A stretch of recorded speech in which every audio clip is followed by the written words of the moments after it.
Le jour où nous découvrirons une vie extraterrestre. Tout d'abord, un point d'attention. Jusqu'à présent, nous n'avons aucune preuve qu'il existe ailleurs que sur Terre une quelconque ou de quelconques formes de vie extraterrestre. Un jour peut-être, et je le souhaite, nous aurons une réponse à cette question de la possible, d'hypothétique vie extraterrestre. Une réponse qui sera positive, car malheureusement, nous ne posséderons jamais une réponse négative. Mais là n'est pas la question aujourd'hui. Imaginons le jour où nous posséderons une preuve qu'il existe donc une vie ailleurs que sur Terre. Que va-t-il se passer? Eh bien, il y aura en fait deux vagues de réactions. La première vague sera bien évidemment déclenchée par le monde des médias, par les journalistes.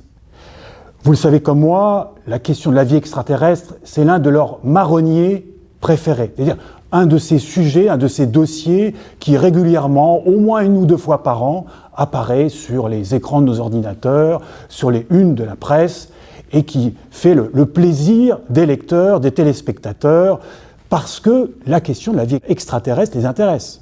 Alors ces journalistes, le jour où on leur dira « mais nous avons découvert des formes de vie extraterrestres », eh bien évidemment, ça va être une nouvelle fracassante. Édition spéciale, une de tous les journaux et des plateaux. C'est, vont-ils nous dire, la découverte du siècle et peut-être du millénaire et peut-être des plurimillénaires. Alors, les expressions incroyables, extraordinaires, elles aussi ne manqueront pas. Également, les informations un petit peu simplifiées, voire bricolées. Il faut faire du chiffre. Il faut gagner l'attention des auditeurs, des téléspectateurs. Donc, première réaction sans doute dans le monde des médias. Et puis ces médias vont avoir besoin d'experts. Alors vont être invités, sans tarder, les scientifiques. Les scientifiques, parce qu'évidemment, monsieur le professeur, monsieur le prix Nobel, voilà une découverte qui va révolutionner la vie sur Terre, donc expliquez-nous ce qu'il en est. S'agit-il d'une découverte d'exobiologie, d'astrobiologie, et voilà des grands débats académiques qui vont avoir lieu devant nous sur les plateaux. Mais évidemment, les scientifiques vont d'abord rassurer. Ce sont des pédagogues, beaucoup d'entre eux sont professeurs. Ils vont dire « oui, d'accord, mais vous savez, ce sont des premiers résultats, on va falloir les confirmer ». Et puis comme certains d'entre eux sont des politiques, ils vont dire « oui, mais justement, il nous faudrait davantage de fonds pour pouvoir mener des programmes de recherche, envoyer des sondes, peut-être des êtres humains, mais ça pose d'autres problèmes de protection planétaire. » Voilà. La question est ouverte, mais cette fois-ci, elle entre dans un milieu plus, non pas plus calme, mais plus pondéré. La science, les sciences doivent poursuivre leurs travaux. Elles l'ont commencé, elles ont apporté des preuves d'autres formes de vie extraterrestres, mais rien n'est gagné. De nouvelles théories, de nouvelles hypothèses, un moment extraordinaire. Je parlais d'experts tout à l'heure, parce que, évidemment, certains d'entre eux vont être contents d'être sur les plateaux. Et nous l'avons vu lors de crises récentes, de scientifiques, de gens plutôt pondérés, plutôt prudents. Ils peuvent se dévoiler des experts extrêmement compétents qui veulent être partout, et ils vont nous expliquer non seulement les formes possible de vie extraterrestre, mais même peut-être la vie intime de ces extraterrestres, qu'ils soient martiens, vénusiens, ou peut-être même extrasolariens. Certains de ces experts vont être sollicités par un troisième type d'acteurs de cette première vague, ce sont les politiques.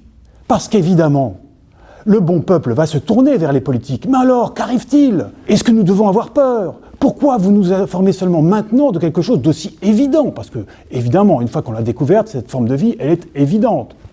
Bref, que fait le gouvernement? Que font les gouvernements?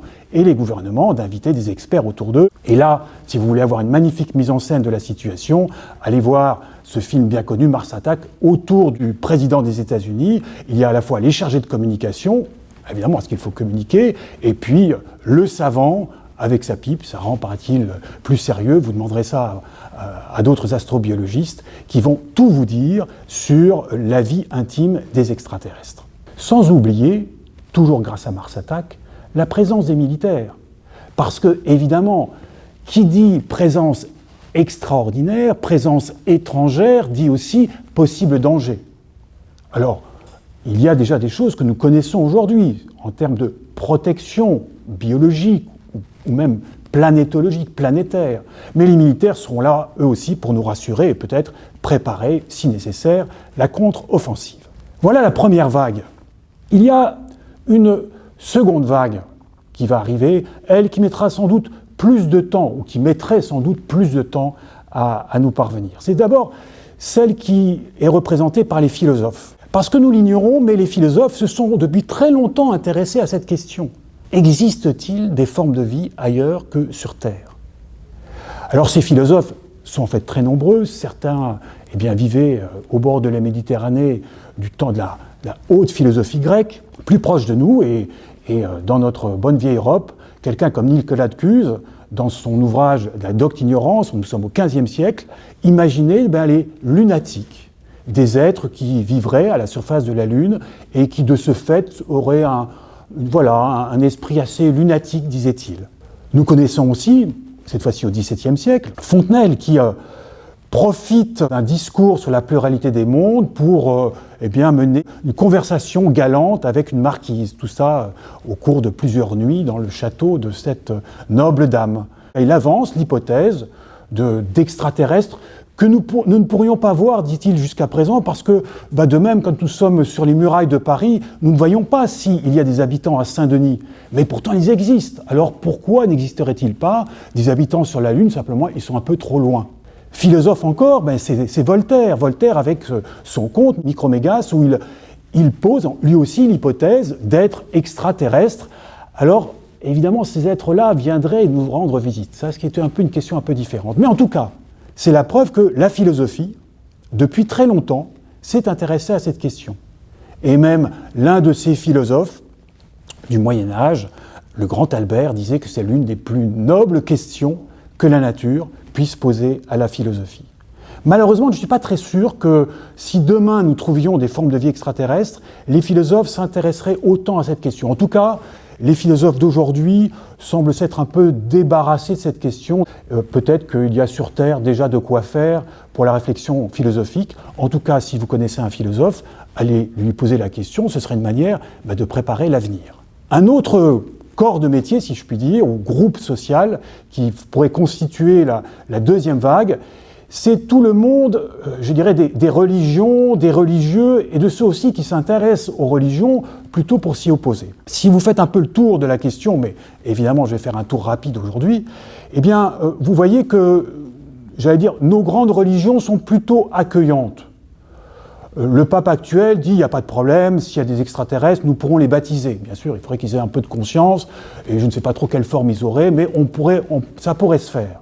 Le Dalai Lama, lui, avec une vision bouddhiste tout à fait classique, dit, mais voilà, ce sont des êtres qui appartiennent à ce grand univers, à ce grand cosmos, comme nous, pas de problème, si vous les rencontrez, serrez-leur la main.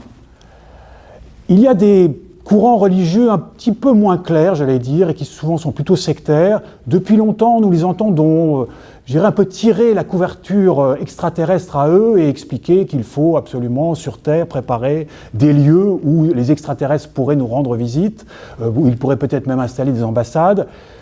Si nous trouvions des traces, grâce aux scientifiques, de vie extraterrestre, sans doute que de tels mouvements religieux, à nouveau tireraient la couverture à eux en disant, vous voyez, nous vous l'avions bien dit, donc venez chez nous, nous avons tout ce qu'il faut pour accueillir, sinon ces extraterrestres, en tout cas la nouvelle de leur existence.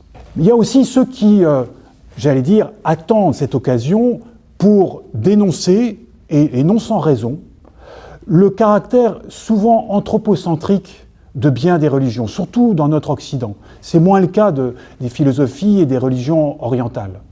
Nous sommes tellement centrés sur nous-mêmes que même notre manière de croire, même nos croyances, sont extrêmement anthropocentrées. Alors, c'est du pain béni, si vous me permettez l'expression, parce que l'existence de vie extraterrestre nous oblige à nous décentrer. Nous ne sommes pas tout seuls, nous ne sommes pas les plus beaux, nous ne sommes pas les meilleurs, en tout cas nous ne sommes pas les seuls à exister.